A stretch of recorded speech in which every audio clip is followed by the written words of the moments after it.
MINOS Prime is one of the most intense boss fights in the game so far. He's fast, relentless, and he hits like a nuclear bomb. Today we're going to break this boss fight down and discuss the various strategies you can utilize to overcome this Prime Soul and release him from the mortal coil.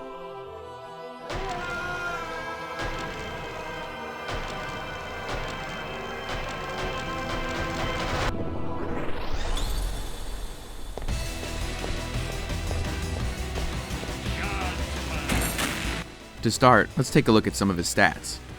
MINOS Prime has 130 health, the second highest in the game so far.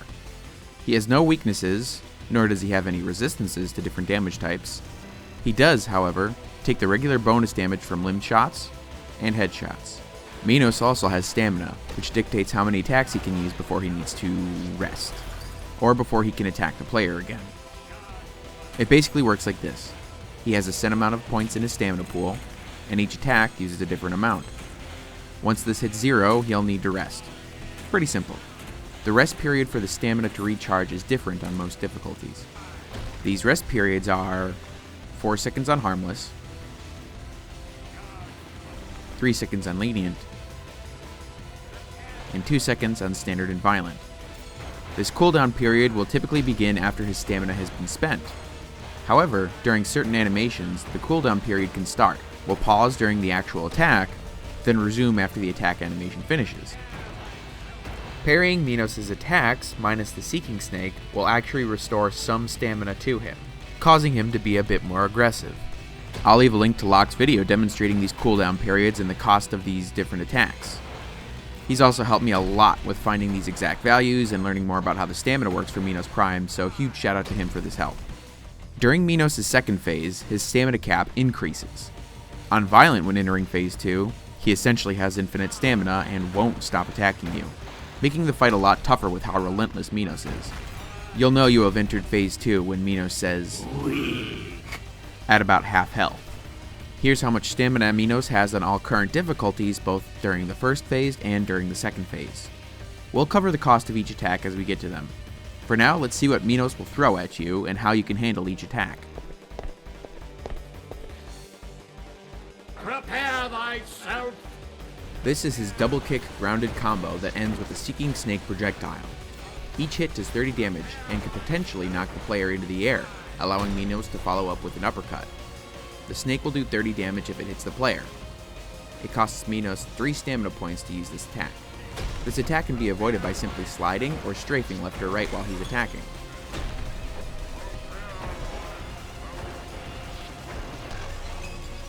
If you parry the snake, you'll heal at the full health or your hard damage cap. Something I like to do for the Sneaking Snake in this attack is to move straight back while facing MINOS so I can parry it. If you're not confident in your parrying skills, you can use explosives to destroy the projectile. The Seeking Snake attack can also be performed by itself. Like with the double kick combo, it does 30 damage and will heal the player to full health capacity when parried, even if you don't hit MINOS. This projectile, if not parried or destroyed, will circle around the arena and home in on the player until it either hits the player or hits the ground, wall, or an explosion. Due to its speed, it can be very difficult to parry. I find that you want to try to parry it a bit sooner than you might think, especially if you're in close range. And like I said before, it feels much easier to parry when you move back and away from it.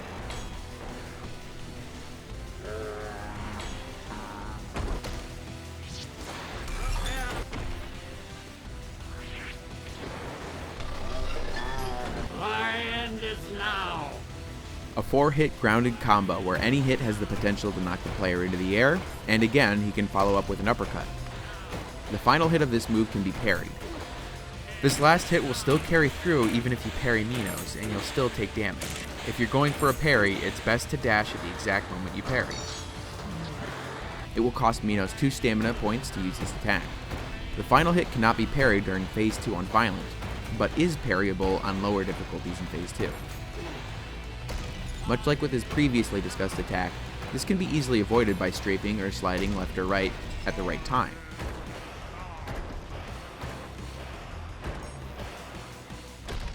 MINOS buries his fist into the ground on the last hit, leaving him vulnerable for a few quick moments where you can really just put on some damage. Shotgun swapping is really great here. You can also use this opportunity to stick MINOS Prime with a magnet and let loose a volley of nails.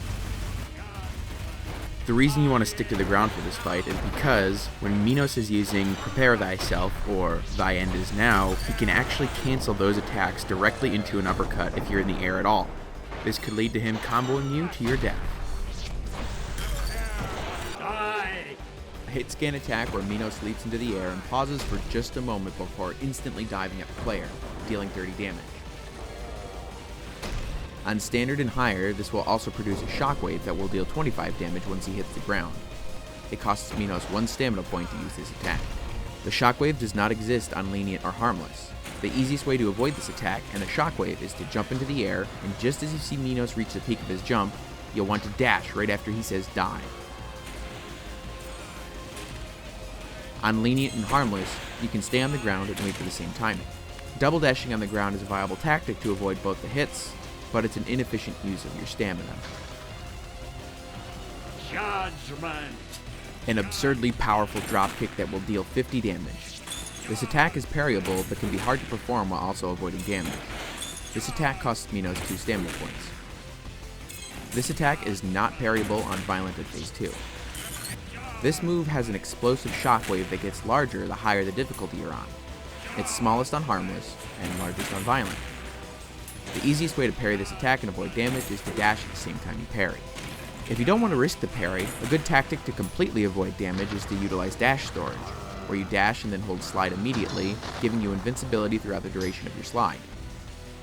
MINOS will sometimes perform a dive kick out of Judgment and skip his get-up recovery. MINOS will have a small recovery animation afterwards where you can deal some damage to him. On Violent difficulty, or on phase 2 of Standard, parrying Judgment will not cancel the shockwave attack, and will carry through and damage the player if they don't dodge at the right time. It's best to avoid damage by parrying and then dashing as soon as you possibly can. Shoutouts to Locked and QueckQuack for providing this information to me because I did not notice this at all before. Crush! MINOS drops straight down from an attack, dealing 50 damage. This will create a shockwave that does 25 damage. This attack costs MINOS 1 stamina point. There is no shockwave on lenient or harmless. To avoid this attack and the shockwave, you'll want to jump, then dash right after he says crush. MINOS will also shoot straight down from where he is in the air, as opposed to aiming at the player like with the right attack. This attack can be baited out if he's close to the ground and you move close to him just after he performs an overhead spike. We have the more notable attacks done, but MINOS has a couple of attacks that don't have huge audio cues. These are the uppercut and the overhead spike. Both of these moves also cost 1 stamina point for MINOS to use. These will each do 30 damage. The uppercut will knock the player into the air, while the spike will throw them down. These can each come at you without much warning, so you have to react quick.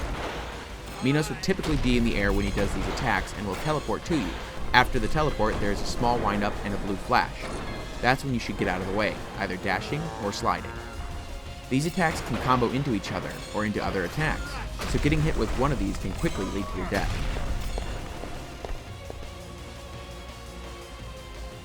Now let's put everything into practice. On every difficulty, MINOS will be vulnerable for a few minutes as he approaches you, though on higher difficulties he's likely to attack you much quicker. You want to stick to the ground for this fight, because once MINOS has you in the air, he can combo you very easily. You'd be surprised at how easy it can be to avoid his attacks entirely. It's just a matter of reacting to each attack at the right time. Like I mentioned with the Flesh Prison, stamina management is key to survival.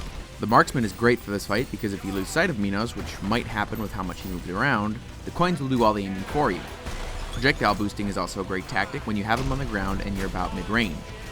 One great tactic at the start of the fight is to toss a coin or two high up into the air and shoot them with the All-Piercer charge. Alternatively, you can also use the rail cannon like this. Even go for a rail coin if you're confident enough. Nail traps are also a great starter for damage during the cutscene. Be sure to place down all 3 magnets just in front of MINOS, and then you can unload your 2 overheats. If done correctly, you can take out a huge chunk of his health. Just make sure you don't overload the magnet with too many nails, otherwise the nail trap will explode. If MINOS is really sticking to you, the overpump charge is a great way to punish his aggressiveness. Just be sure to dash at the same moment you fire to avoid the self-damage. Both of MINOS' grounded attacks are great opportunities to just pepper in some damage on him. They're easily punishable because he stays on the ground, and easily avoidable. If you're really scared of getting hit by his bigger attacks like the Die or Crush or Judgment, you can, as I said earlier, utilize dash storage to give yourself invincibility. However, if you're on the harder difficulties, you should know that if you use this method, you'll have to contest the Shockwave. If you exit the dash storage too early, you'll get hit, so use this at your own risk. If you've gotten good at coin juggling, you can start a coin juggle just before the fight begins during the cutscene. Just remember that after 5 juggles off the ground, the damage will remain capped until you start juggling it off of MINOS himself. After hitting him with the juggled coin, you can hit him with a rail cannon or a charged all-piercer shot for a lot of damage. If you stick a magnet into MINOS, that could be a good tactic, but due to his high mobility, it's not 100% reliable to let the magnet do all the work, as he'll be out of range for it to attract the nails. Phase 2 is definitely going to be the hardest part of the fight due to how much more aggressive MINOS is. You'll really need to practice and learn his cues to overcome it. Now that we have all that covered, let's take a look at this fight in motion. Oh, Gabriel, now dawns thy reckoning, and thy gore shall glisten before the temples of man. Creature of steel, my gratitude upon thee for my freedom. But the crimes thy kind have committed against humanity are not forgotten. And thy punishment is death.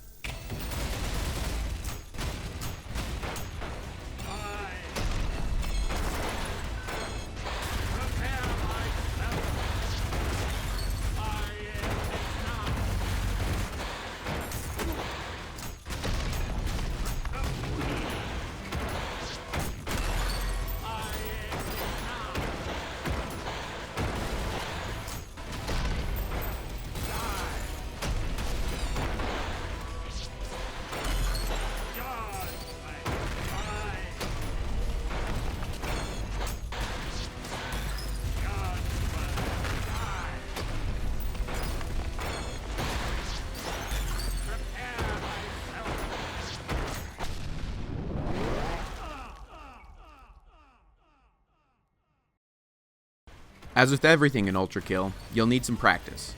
Enable major assists and turn off damage so you can practice just dodging his attacks and learning the tells.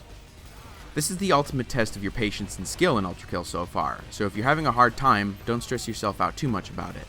Take some breaks and come back to the fight later if you find yourself getting frustrated. Above all, learn to have fun with the fight. It's easily my favorite in the whole game so far, and I know you'll be able to conquer the Prime Soul soon. Best of luck, everyone. Class dismissed.